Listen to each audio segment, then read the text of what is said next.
Y este poder Jesucristo lo expresó en el Evangelio de Juan 5:39 con estas palabras: mis palabras son espíritu y son vida. La razón por la cual ningún otro libro que puedas tú leer en la historia te pueda cambiar o transformar tu manera de ser es simplemente porque nadie puede comprender la constitución del ser humano más que Dios.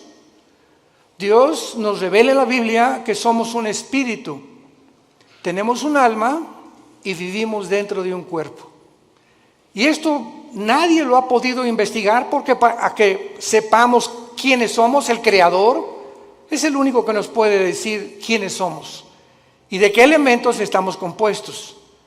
Esto fue la gran equivocación del doctor vienés psicólogo Sigmund Freud, cuando él creyó que simplemente somos mente o alma y cuerpo, y que el problema del ser humano se encuentra en la mente.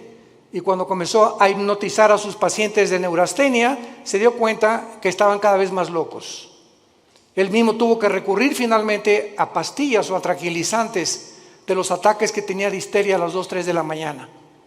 Cuando leemos a Mahatma Gandhi, simplemente fue un gran pacifista, evitó que los ingleses finalmente conquistaran la India a través del pacifismo. Cuando leemos a los filósofos, nos damos cuenta que alcanzaron un grado de intelectualidad superior a cualquier filósofo del siglo XXI, pero vuelvo a repetir, y el énfasis en esta mañana, en esta tarde, va a ser el poder de la Biblia. ¿Por qué la Biblia tiene ese poder de cambiarte y de transformarte? Simplemente porque la Biblia dice que somos espíritu. Entonces, tú has alimentado toda tu vida tu mente. Y no hay ningún problema en que tú lo sigas haciendo. Vas a la universidad y estudias matemáticas, licenciatura, arqueología, antropología, medicina, lo que tú quieras, ¿verdad? Es un conocimiento que te va a servir en esta vida. Pero encontramos la mayor parte de las personas, como el expresidente Echeverría, que acaba de morir anoche. Luis Echeverría dijo días antes de morir que él lamentablemente no había podido conocer un poco más de la dimensión espiritual. Y así encontramos artistas, políticos, cantantes, deportistas que han alcanzado el éxito, grandes médicos, grandes psicólogos, grandes cantantes, etcétera, etcétera. Pero llega un momento a los 50, 60, 70 años de edad que sigues igual, y que conquistaste el mundo y perdiste tu familia, o conquistaste el mundo y construiste, levantaste, y jamás tuviste una relación con tus hijos, ni pudiste dejarle una herencia a tus hijos espiritual. Pero cuando descubrimos que somos más que intelecto, más que conocimiento, que somos un espíritu, ese espíritu que tienes tú dentro y que tengo yo necesita alimento, necesita dirección, necesita algo que pueda hacerlo desarrollarse para que tú puedas tener una protección interna con las tentaciones que nos rodean en el mundo y con la fama, la publicidad, la sexualidad, el placer, etcétera, etcétera, que nos ataca continuamente. El espíritu dentro de tu vida, fortalecido a través de la lectura de la palabra de Dios, llegas al final irreprensible sin tener nada de qué avergonzarte. Veamos en primer lugar que la Biblia no solamente ha sido el primer libro en ser escrito, sino que no cabe duda que dentro de la historia de la literatura y de la filosofía existen millones de libros, billones de libros, de diferentes autores, diferentes temas, pero ningún libro jamás escrito se puede comparar con la Biblia. Este año cumplimos 46 años de ministerio.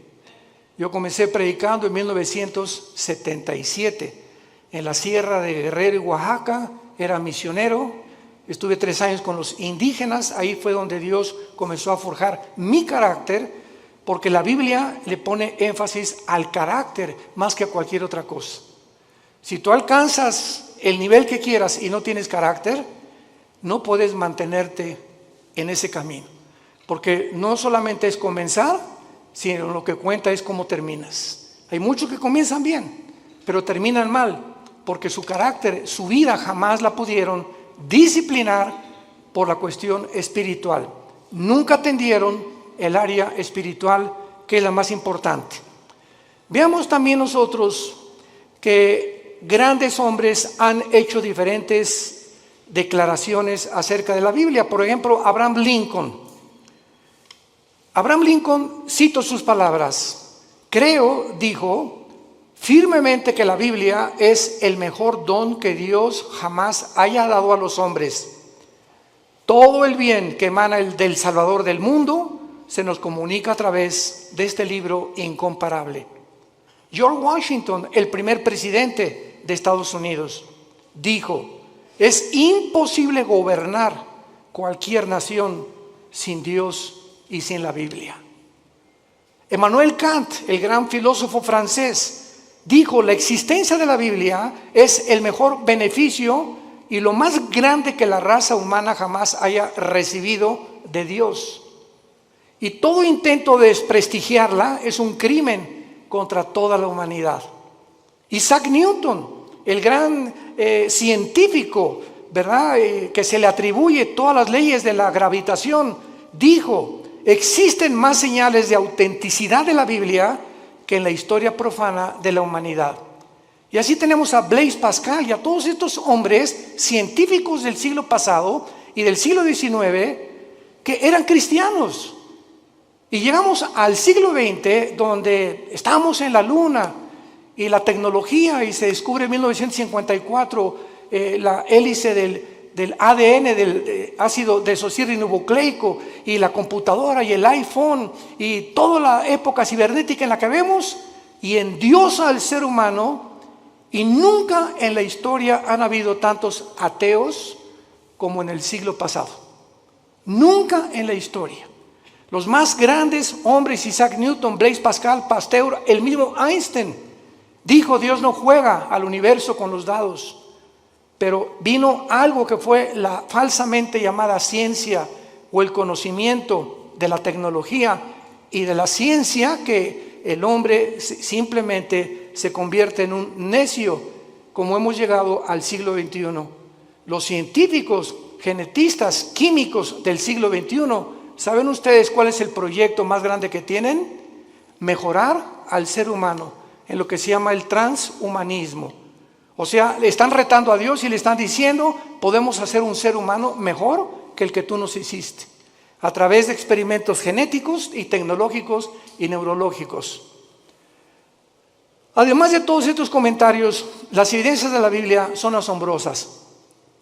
Cuando murió Carlos Sagan, el gran astrónomo ateo en el siglo pasado, ya a finales del siglo XX, Carlos Sagan dijo lo siguiente antes de morir, un mes antes de morir. Se lo dijo a uno de sus hijos: yo hubiera creído en Dios si hubiera más evidencias de su existencia. Hubiera querido que se me apareciera. ¿Y por qué no se nos dijo: yo vivo? ¿Por qué Dios no nos da más evidencias de que realmente hay un poder en el universo que nos pueda guiar? Y cuando él dijo estas palabras, yo recuerdo que en ese tiempo estaba estudiando el segundo doctorado en teología, y le dije a uno de los maestros, porque me gustaba mucho ir a la Facultad de Filosofía y Letras de la UNAM, me invitaron más de 7 veces, en el Politécnico también, a dar conferencias sobre la Biblia y la ciencia y el origen del universo. Le dije a uno de los maestros: ¿cómo es posible que Carlos Sagan haya dicho que le faltaron evidencias cuando la Biblia tiene evidencias científicas? ¿Cuál es la evidencia del mundo para que el ser humano atribuya la creación a los animales? Pues lo que postuló Carlos Darwin. Carlos Darwin hizo investigaciones en la isla de los Galápagos, enfrente al Ecuador, buscando una raíz o una relación con los animales.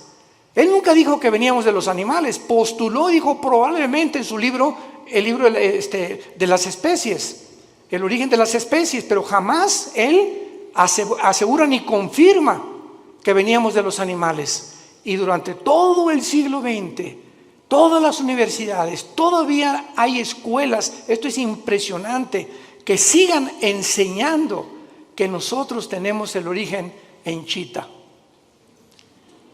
y en los animales. Cuando se descubre la genética del ADN en 1954, se derriba completamente la teoría de la evolución, porque es imposible, señores científicos que nos escuchan y maestros de las universidades que nos visitan o que nos ven a través de la televisión, es imposible que una ADN de un toro sea igual al de un caballo, y es imposible la mutación de una especie a otra especie. Y hasta este momento no hay ninguna mutación, jamás, lo que se llama el famoso eslabón perdido, para que un conejo se convierta en una ardilla o un ser humano en un animal. Las cromosomas y los ácidos que tiene el cuerpo humano, que forman parte de toda la estructura anatómica que nosotros recibimos de Dios, hacen imposible la evolución, un cambio de genética de un cromosoma o de un ADN a otro ADN. La física dice que realmente la ley de la entropía, que todo va de mal en peor, que todo, la segunda ley de las teorías físicas, que es lo que establecen, que todo se está echando a perder, que todo se descompone, que todo tiene un proceso de deterioro, y la evolución dice que vamos de menos a más. ¿Y la biología qué nos dice? ¿Quién es una mujer? ¿Qué contestarías si te preguntaran quién es una mujer? ¿Qué es lo que hace a una mujer diferente de un hombre? Simplemente la mujer tiene 2 cromosomas XX. Eso es lo que hace mujer. Si tú tienes cromosomas 2XX, eres mujer, eres del sexo y del género femenino. ¿Quién es un hombre? Una persona que tiene cromosomas XY, y la Y no la tienen las mujeres. Y si tienes el cromosoma Y y tu mente te dice que no eres lo que la biología y la genética establece, ya no la Biblia, tu problema es mental, no es físico. ¿Se dan cuenta al punto a donde hemos llegado de estupidez mental? Y de la forma en la que hemos llegado a publicar y a tratar de hacerles creer a los niños que no son niños, que son niñas, y a las niñas que son niños, y que se está aceptando, como la famosa compañía Disney, ya promoviendo películas de homosexuales y de lesbianas entre los niños y las niñas. Este es el mundo de nosotros, un mundo completamente oscurecido, anticientífico. Jamás se había atacado la ciencia en la forma en la que se ha atacado actualmente. Lo que enorgulleció al ser humano en el siglo XX, en la ciencia se volvió contra los médicos, haciéndolos, profesando ser sabios, se han convertido en necios. Veamos en la segunda carta que el apóstol Pedro escribió hace 2000 años. Los que traigan su Biblia la pueden abrir en la segunda carta de Pedro, capítulo 1, versículos 19 y 21, y veamos algunas evidencias de la Biblia en cuanto a su enseñanza y al propósito de Dios para habernosla dejado. Comienzo diciendo que si Dios existe, vamos a hacer una línea de lógica elemental. Si Dios existe, no nos dejó al azar, ni al accidente. Tuvo que haberse de alguna forma comunicado con nosotros, porque si Dios existe, su más grande anhelo es que sus criaturas le conozcan, le sirvan y le adoren. Y esta es la razón por la cual envió a Jesucristo su Hijo hace 2000 años, para que Él pudiera decir: yo soy el camino, yo soy la verdad, yo soy la vida. El que quiera conocer la voluntad de mi Padre conocerá si la doctrina es mía o si yo hablo por mi propia cuenta. El que habla por su propia cuenta, su propia gloria busca. Yo he venido a buscar la gloria y hacer la obra de mi Padre que me envió. Mis palabras son espíritu y son vida. Yo soy el pan que descendió del cielo, yo soy el camino, la verdad y la vida. Estas palabras de Jesús en Juan 14:6 son las que cambiaron mi vida hace 48 años. Cuando yo me enfrenté a Jesucristo en la Biblia, yo venía del Partido Comunista porque me convertí en un ateo decepcionado de la religión popular en México. Quería ser cura a los 13 años de edad, Me decepcioné tan grandemente de la religión que me convertí al ateísmo, me fui al otro extremo, porque yo creí que ellos representaban realmente a un Dios que no es el Dios de la Biblia. Y cuando comienzo a leer la Biblia, que me prohibieron leerla, los mismos dirigentes católicos que yo tenía, y leo que Jesucristo dijo, yo soy el camino, yo me acordé de Buda. Buda antes de morir dijo, no soy la verdad, busquen la verdad, le dijo a los discípulos. Mahatma Gandhi dijo, es que Jesucristo fue un gran maestro de moral, pero yo no puedo guiarles al camino, yo solo sé que no debemos estar a favor de la violencia. Cuando leí a Mahoma en el Corán, en los sutras, los versículos del Corán, Mahoma recibe la revelación del Corán a través de un ángel cuando él padecía ataques epilépticos. Y comienza a leer el Corán y ve lo que dice: asesinemos a los judíos y a los infieles, matemos a todos los que no acepten el Islam. O sea, una religión que impone a través de la violencia, igual que el comunismo impone a través de la fuerza y la violencia, la ideología que quieren que nosotros la aceptemos. Y cuando me encuentro con Jesús que dice yo soy el camino, no un camino, yo soy el camino. Yo soy, si tú no caminas conmigo, Jesús te está diciendo, estás en un camino que conduce a la muerte. Porque hay caminos que parecen derechos, pero su fin es camino de muerte. Cuando Jesús dice yo soy el camino, yo soy la verdad, me pasé años en el comunismo y en la filosofía buscando qué era la verdad. Nunca un maestro me dijo qué era la verdad. Y reta a tus maestros en la Universidad de Filosofía y pregúntales, ¿me puede usted definir qué es la verdad? ¿Por qué? Porque no creen en las verdades absolutas. La verdad que existe actualmente en el mundo científico y en el mundo universitario es, si tú crees eso, síguelo creyendo, no me hagas creer lo que yo creo. Si tú crees que ser homosexual es bueno y tú no, pues no seas homosexual. Si tú quieres ser ateo, o sea, cada quien tiene su verdad. Cada quien piensa filosóficamente en la verdad, en la forma en la que tú quieras pensar. Entonces, esto se llama relativismo, donde no hay una verdad absoluta. Cada quien piense y cada quien tiene su propia verdad. Si tú crees que abortar es malo, ¿verdad? Pues entonces no abortes. Si tú crees que abortar es bueno, o sea, no hay una regla, no hay un parámetro para establecer códigos de conducta y de ética en el mundo más que en la Biblia.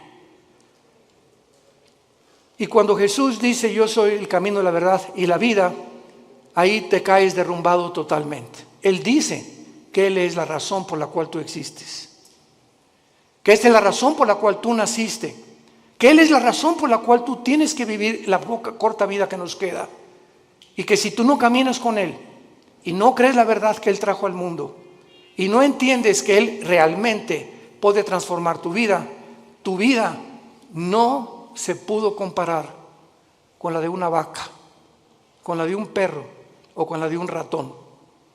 Los animales se levantan, pastan, comen y se acuestan, se duermen, comen, pastan y se acuestan. Millones de seres humanos viven bajo la misma rutina.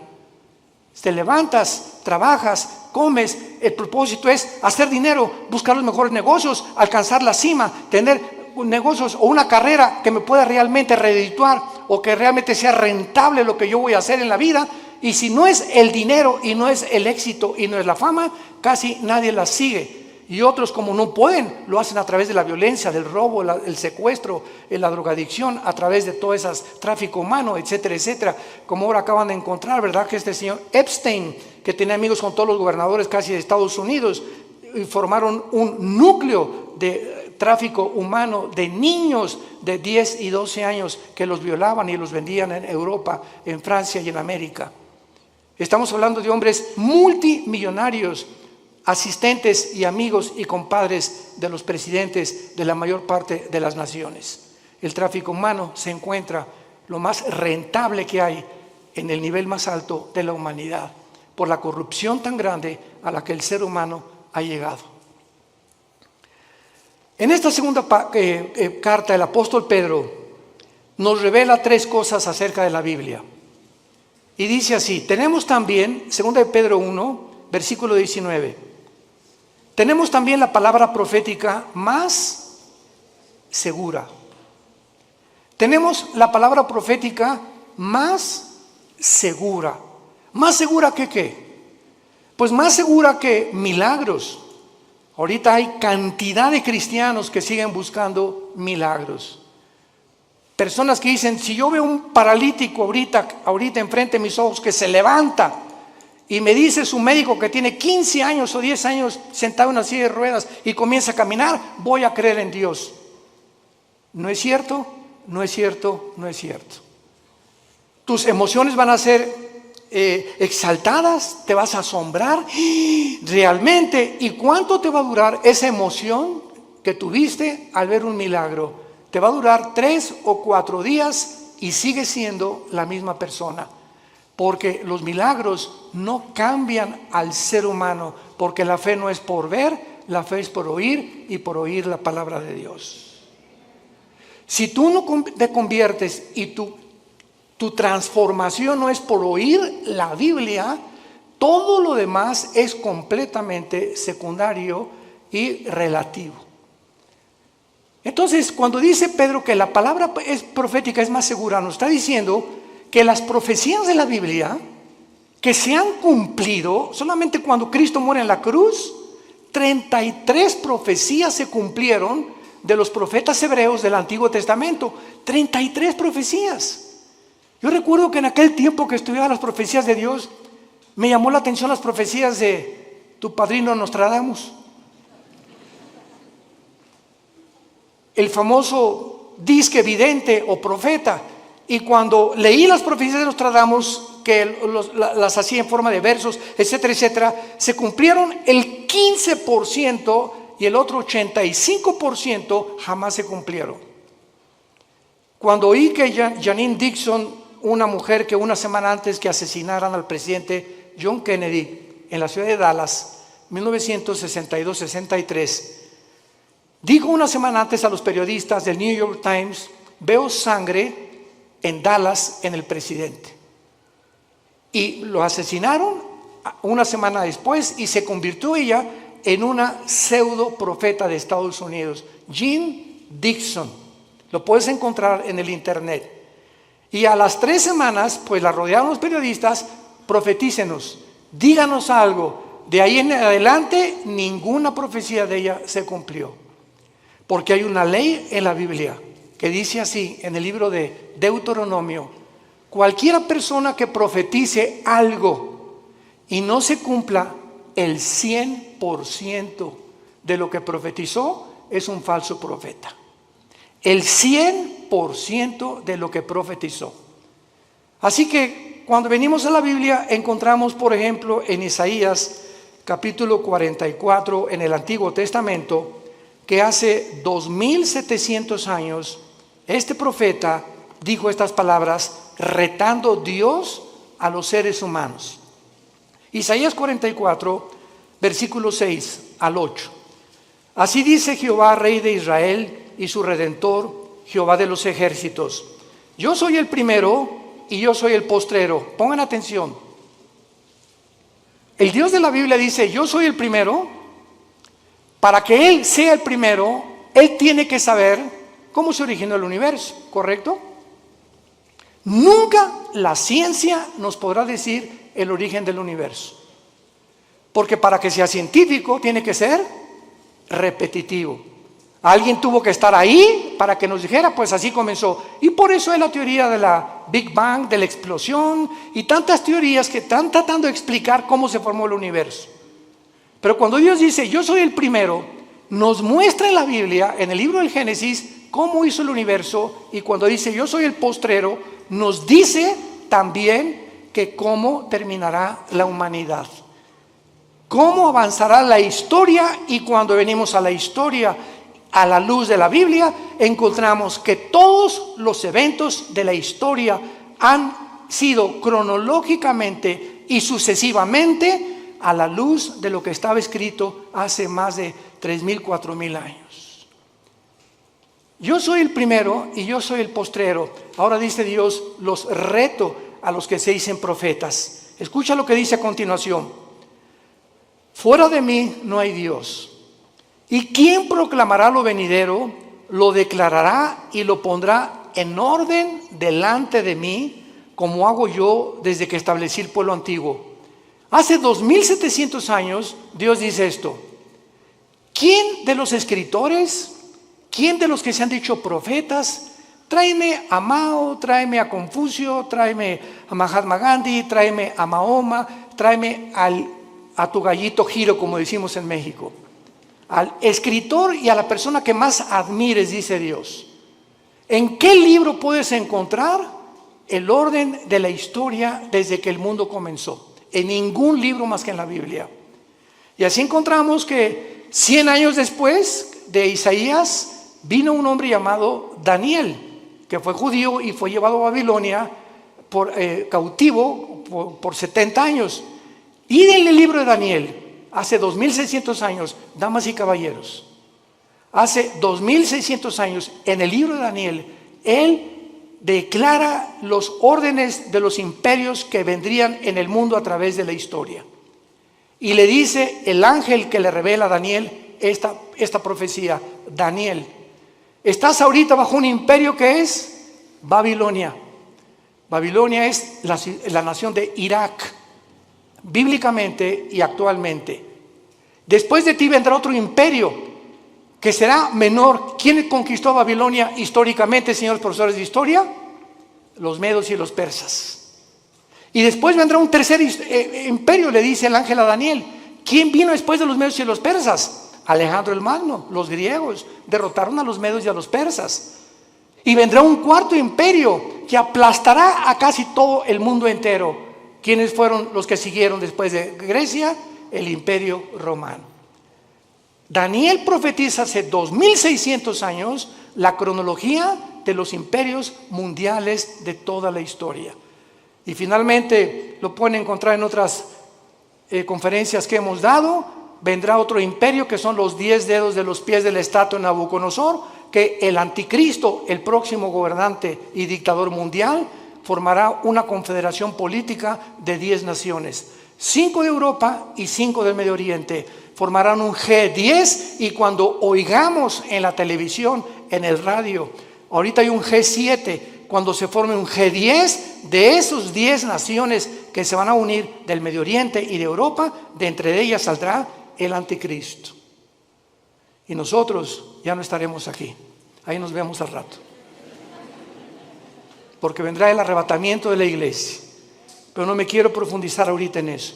Y finalmente en esta profecía de Isaías, dice el versículo 8, no teman. Desde el Génesis hasta el Apocalipsis, el mensaje a los cristianos es: no tengamos miedo de nada. No teman, ni de los temblores, ni de las inundaciones, ni de la Tercera Guerra Mundial, ni de explosiones volcánicas, ni del hombre, ni del diablo, ni de los demonios. Porque mayor es el que está entre nosotros que el que está en el mundo. Mi paz les dejo, mi paz les doy.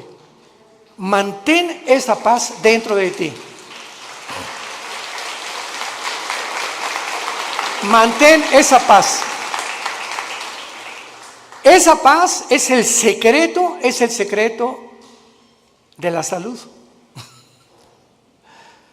Acabo de declarar el Hospital Hopkins, de los más prestigiados de Estados Unidos, y la Clínica Mayo Rochester en Boston, que el factor común denominador que está ocasionando las enfermedades más grandes en el mundo actualmente y el origen de las enfermedades más grandes ahorita en el mundo es el estrés. ¿Qué es el estrés? Una condición donde no tienes paz, estás ansioso, estás temeroso, te estás frustrado que no se vaya a cumplir, comienzas a tener miedos de algo que no va a suceder, te adelantas al futuro ¿Y si mi hijo se va? ¿Y si pierde mi esposo? ¿Y me quedo sin seguro social? ¿Y cuando estoy viejita que me va? Y comenzamos en un mundo a construir que no existe más que nuestra propia mente por la falta de paz. Comienza a preocuparte por el dinero, preocuparte por la salud, preocuparte por tantas cosas, el tráfico, etcétera, etcétera. Y cuando te des cuenta, ese estado mental afecta tu sistema cardiovascular, tu corazón, tus pulmones, tu hígado, tu páncreas, tus intestinos. El estado mental se llaman enfermedades psicosomáticas. Afecta completamente todo tu ser. Y es lo que descompone tu vida, porque si no tienes paz, no puedes disfrutar nada, ni siquiera tus vacaciones. Y hace 2000 años, el autor de la Biblia, el Señor Jesucristo, hace 2000 años nos dio el secreto: no teman. Mi paz les dejo, mi paz les doy, por nada estén afanados. Por nada permitas que tu corazón sea perturbado. Voy a la casa de mi Padre, no me tardo a preparar lugar para ustedes y vengo pronto por ustedes. Mientras estés en el mundo, mantén la paz. Escucha esto: si tú no tienes paz y te dices cristiano, no puedes leer la Biblia. Tú no puedes venir a la Biblia como Pepita en comal. Ay, Señor, ay, mi hija, Señor, le voy a hablar al pastor, porque tú no puedes venir a un estado de estrés y de ansiedad a leer la Biblia, porque el Espíritu Santo es espíritu de paz. Y Él no puede comunicarse contigo y no vas a entender la Biblia, porque para venir a la Biblia tienes que venir descansado, orar antes, echar toda nuestra ansiedad sobre Él, porque Él tiene cuidado de nosotros. Y cuando ya descansamos: Señor, yo no sé dónde está mi hija, yo no sé qué va a pasar, etcétera, pero yo sé que soy tu hija, soy tu hijo, tú eres mi papá, tú eres mi papi. Tú cuidas de mí, no me vas a dejar, diste tu vida en una cruz por mí. ¿Cómo puedo llegar a esa incredulidad y falta de confianza en tus promesas estoy en este estado? Es pecado vivir en ese estado y llamarse cristiano al mismo tiempo. Es pecado, porque sin fe es imposible agradar a Dios. Y esta es la razón por la cual el mundo se encuentra como se encuentra. Y el mensaje desde hace 2000, 3000, 4000 años es: no tengan miedo. No temas nada. Acuéstate hoy en la mañana, hoy en la noche, y recuerda a un pollito que se mete bajo de las alas de la gallina, y el pollito llega y allá anda por ahí el lobo y todo, pero mientras está bajo las alas de la gallina, pío, pío, pío, ni preocupado está el pollito. Y así hoy en la noche dile: Señor, aquí está tu pollita. Aquí está tu pollito, Señor. Me acuesto porque tú tienes cuidado de mí. Escúchame, cuando Dios ve esa actitud en tu vida, te protege y te bendice. No hay otra manera de agradar a Dios más que creyendo que realmente es nuestro Padre y nos cuida y nos protege, porque nos amó en una cruz. Y al que no escatimó a su Hijo, ¿cómo no nos dará todas las cosas si nosotros se las pedimos? Regresamos a segunda de Pedro, y Pedro entonces cita en primer lugar las profecías como lo más seguro que tenemos para que nuestra fe descanse en un libro que no solamente es especulativo. Yo recuerdo cuando leí El origen de las especies de Darwin, ¿saben qué dice? Chance y, puede que, no estoy seguro, a lo mejor. Esto no es un lenguaje científico, por el amor de Dios, un lenguaje especulativo. Vienes a la Biblia y escuchas: yo, el Señor, he dicho. Y todo lo que menciona la Biblia es afirmativo, porque no hay absolutamente ninguna contradicción en la palabra de Dios, porque fue inspirada por Dios. Entendiendo primero esto, que tenemos la palabra profética más segura, a la cual haréis bien en estar atentos, como una antorcha que alumbra en lugar oscuro, hasta que el día esclarezca y el lucero de la mañana salga en vuestros corazones. En segundo lugar, vivimos en un mundo donde Ucrania acaba de ser invadida por Rusia. Ya actualmente Israel está enviando gas a través de Egipto a la Unión Europea. Cuando las naciones árabes desde el 48 que se independizó Israel, odiaban y han perseguido a los judíos, ahora los árabes buscan la protección de Israel. Esto es inconcebible que esté pasando, pero la Biblia profetizó que así se iba a cumplir.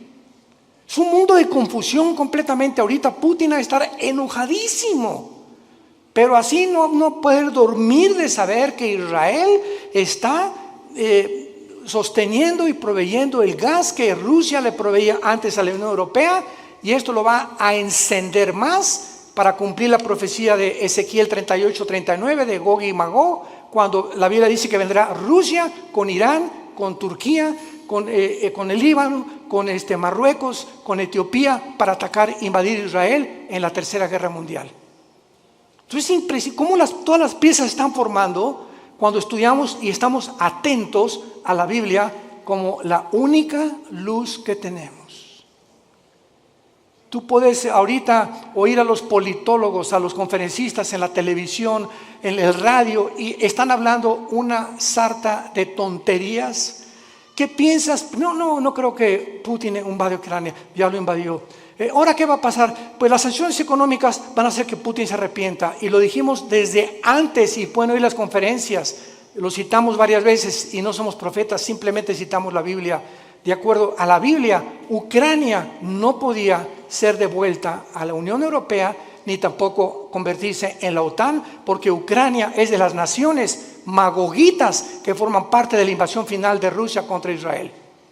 Y Ucrania viene bajo el nombre de Magog. Toda la región de Magog, que es el noreste, Lituania, Estonia, Latvia, Kirguistán, Kuzbekistán, Kazajistán, Pakistán, Afganistán y todas las que están al sur junto al mar Negro y al mar Caspio, son las naciones que la Biblia profetizó hace 2800 años que invadirían Israel.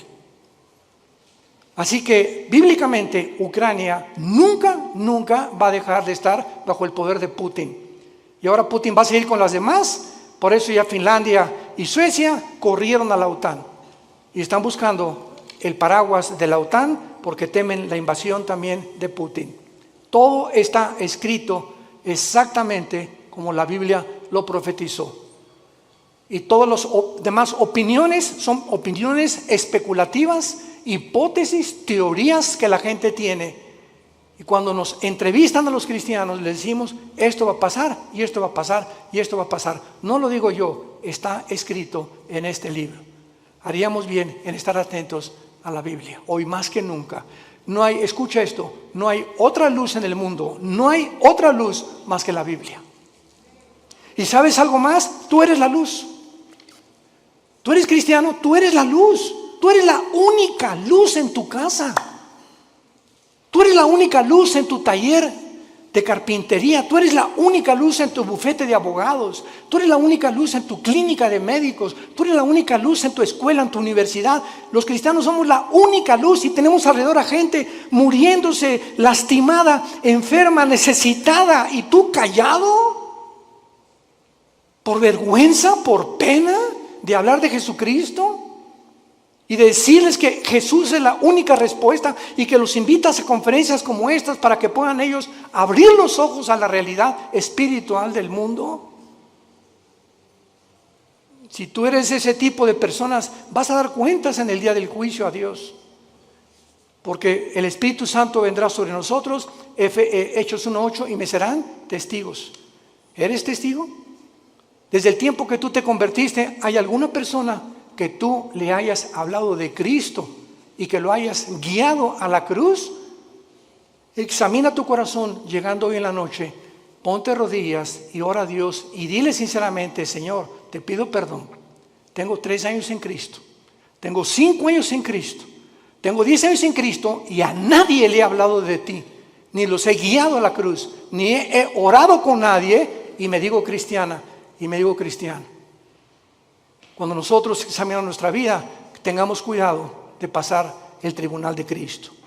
Y en penúltimo lugar, dice el apóstol Pedro, pongamos atento a la Biblia que alumbra en lugar oscuro. Nunca las tinieblas habían sido tan grandes como ahorita.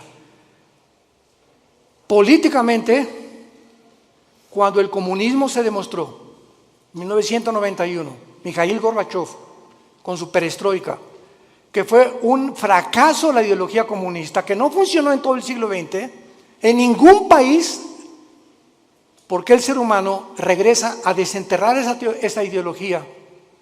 Cuando se demostró del 48, que ganó el 45 en la Segunda Guerra Mundial, hasta ahorita, que el mundo prosperó con el capitalismo y con las democracias, porque ahora son completamente desprestigiadas, barridas, echadas a la basura. Ya no hay democracia, ya no hay capitalismo, ahora hay socialismo y ahora hay comunismo. Cuando la historia nos muestra que son ideologías que fracasaron. No necesitamos discutir nada. La historia demuestra que el hombre no aprende de la historia. Políticamente, religiosamente, científicamente, filosóficamente, en cualquier área que tú me menciones, el mundo está de cabeza. Es un mundo de locos. Escucha las declaraciones de los gobernantes en el mundo, la mayor parte de ellos, lo que están hablando. Hablan, de veras dices tú, Dios mío, ¿cómo puede este hombre dirigir un país con las cosas que él habla? Así está el mundo de loco. Y la mayor parte de la gente lo está aceptando. Y finalmente dice el apóstol Pedro, entendiendo primero que ninguna profecía de la Escritura es de interpretación privada. La Biblia, tú no puedes venir y decir, yo creo que esto dice. O voy a interpretar que esto es lo que significa. Cuando tú vienes a la Biblia y tratas de interpretar de acuerdo a tu percepción o a la forma como tú visualizas un versículo o un pasaje, sígueme con mucho cuidado, sin tener en cuenta los demás pasajes de la Biblia, te conviertes en un hereje, en una hereje. Porque no es de interpretación privada. La Biblia está compuesta por 66 libros. 66 libros escritos en más de 1500 años. Por más de 40 autores diferentes. Pastores, profetas, Isaías trabajó en el gobierno, Daniel fue asesor de los emperadores, por diferentes personas de diferentes oficios, diferentes profesiones. Pero los 66 libros de la Biblia fueron guiados y están articulados como una tela, como los hilos de una tela que forman una alfombra completamente integrada. Y cuando tú sacas un hilo, haces que otro hilo se desgaje y comienzas a romper el tejido. Entonces tú no puedes sacar un hilo sin tener en cuenta los demás hilos de la tela. Y así es la Biblia. Entonces las personas que han tratado de sacar versículos de la Biblia, como los mormones, que Jesucristo no es el Hijo de Dios y que todos tenemos 10 esposas. Los hombres, amén. ¿Verdad? Pues claro que todos simpatizan con eso. Por eso prospera el mormonismo, es la religión más multimillonaria que existe ahorita en el planeta Tierra. Los testigos de Jehová, el infierno no existe. Jesús no puede ser Dios porque él dijo, es que yo soy menor que Dios, mi Padre es mayor que yo, y no entiende que él bajó al mundo y se puso debajo del Padre temporalmente para someterse y regresó al mismo nivel que el Padre y está sentado a la diestra del Padre en las alturas, y toda potestad le ha dado en el cielo y en la tierra. You complete me and my being. Your smile captivates my heart. I am so not me when you look at me. I forget what I really had to say. This is the magic of your love.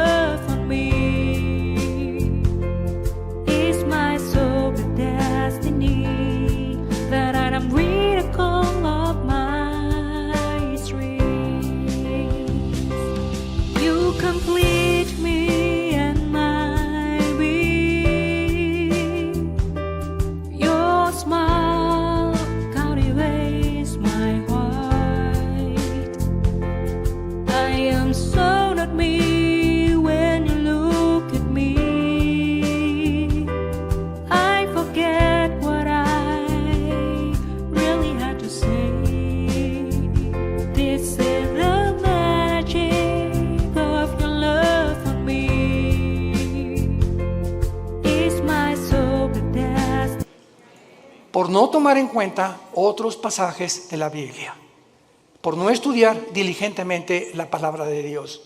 Y por eso hay tantas versiones de la Biblia, que la de Reina Valera 1960, la Nueva Versión Internacional, la King James, etcétera, etcétera. ¿Por qué hay, para terminar, pregunta, diferentes versiones de la Biblia? Simplemente por el lenguaje. Ve a Costa Rica y a las niñas les dicen huilas. En México es una prostituta.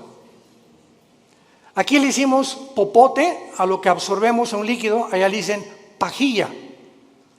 Ve a España y tienen otro tipo de palabras, ve a Brasil, ve a Argentina y tienen otro tipo de palabras, etcétera, etcétera.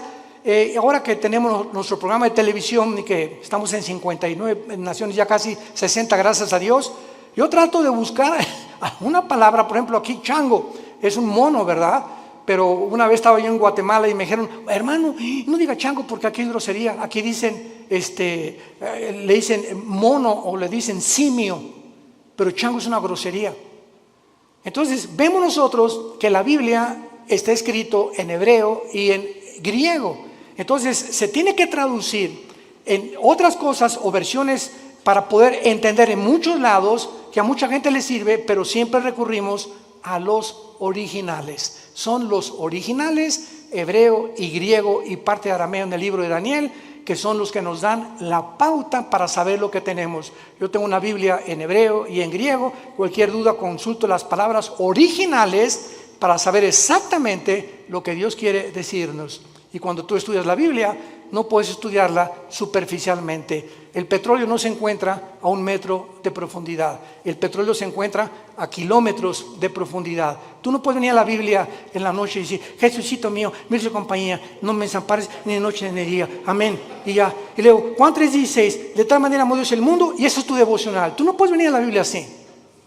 Tú tienes que ser un estudiante profundo de la Biblia. Tienes que discipularte. Tienes que tomar en serio a Dios. Y hasta que no tengamos esa actitud, no podemos conocer su poder. Porque ese contacto continuo, diario, perseverante en la comunión con la Biblia, tienes comunión con Jesucristo, es el poder que nos puede transformar en nuevas criaturas y que nos sostendrá hasta el final de nuestra vida. ¿No quisieras tú en esta tarde invitarle a Jesucristo a tu corazón? ¿No quisieras tú tomar ya en serio este maravilloso libro y dedicarle 15, 20 minutos, media hora antes de que te laves los dientes, antes de que vayas a la oficina, acostarte hoy en la noche, no con las noticias, sino abre los salmos, los proverbios, el evangelio de Juan? Vas a sentir algo que va a entrar como una planta. Una planta le echas agua y tú no ves, es invisible, pero por dentro de la tierra hay algo que está haciéndola crecer hasta que por fin sale el tallo de la planta. Y así es la vida espiritual. Tú lees la Biblia y estás alimentando el espíritu y no lo ves ahorita, pero en 6 meses, 1 año, vas a darte cuenta que vas a decir, yo no soy aquel que yo era. Como el testimonio que oímos continuamente de las personas, cómo lo transformó Dios su vida, hasta que le entregaron su vida a Dios. Hazlo tú en esta tarde, no te tardes, porque está llamando a la puerta el Hijo de Dios. Y cuando Él dice, estoy a la puerta y llamo, ábrele tu puerta. Él no va a forzarte, tú tienes voluntariamente que reconocer que eres un pecador, que tú no estás cumpliendo los mandamientos de Dios y que alguien en esa cruz pagó por ellos con su sangre preciosa que derramó en el Calvario. Inclinemos la cabeza y dile al Señor, sinceramente, tal vez por primera vez en tu vida, estas palabras.